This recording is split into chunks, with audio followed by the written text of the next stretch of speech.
अस्सलाम वालेकुम दोस्तों, क्या हाल है? ठीक। अभी हम एक गेम स्टार्ट करने वाले हैं। गेम बहुत ही दिलचस्प है, मज़ेदार है। इसको आपने लाजमी देखना है। गेम कुछ इस तरह है कि ये दो बच्चियां जो बैठी हैं, उधर से एक बच्ची एक हिंसे पे हाथ रखेगी और इधर से अगर दूसरी बच्ची ने सेम उसी हिंसे पे हाथ रख दिया तो ये विन कर जाएंगी। अगर दोनों में किसी ने 1 पे रखा और दूसरी ने 2 पे रखा तो इस तरह इनको थोड़ी सी सज़ा मिलेगी। वो जो ये बोतल लेके खड़ी हुई है बच्ची, ये इन दोनों के सर पे मारेगी। जब तक दोनों एक ही नंबर पे हाथ नहीं रखेंगी ये मार खाती रहेंगी। अब स्टार्ट करने वाले हैं गेम। आप हमारे साथ रहिएगा, बहुत ही मज़ा आने वाला है गेम देख के आपको। और ये देखिए आप गेम स्टार्ट करने वाले हैं जी। करने वाले हैं, आप शुरू करें गेम। ओह ये क्या भाई, ये तो विन कर दिया आप लोगों ने। इतनी जल्दी मार से बच गए, वेरी गुड। गेम स्टार्ट होने वाली है। अब अगली टीम की बारी है। ये देखें कौन हाथ रख रहा है। चलें भाई। ओ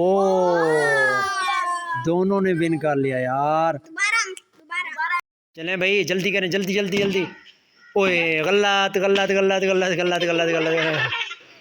चलें चलें चलें चलें, फिर शुरू करें। जल्दी जल्दी जल्दी जल्दी जल्दी करें भाई, टाइम वेस्ट ना करें। ओए ओए, अच्छा फिर जल्दी भाई जल्दी। ओ विन कर गए, वेरी गुड। गेम स्टार्ट होने वाली है, अब शुरू करें।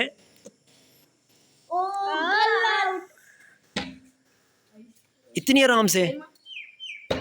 ओए, और फिर दोबारा दोबारा दोबारा शुरू होने वाली। चले भाई दोबारा स्टार्ट करें। ओए ओए गलत हो गया। हाँ कोई बात नहीं, कोई बात नहीं, गेम चलती रहे भाई। चलें भाई, फिर से। ओए ओए ओए ओए ओए ओए भाई, यार आराम से भाई, आराम से मारें, इनको सर में दर्द ना होने लग जाए। ठीक है, आप दोबारा स्टार्ट करें। ठीक है, वेरी गुड वेरी गुड।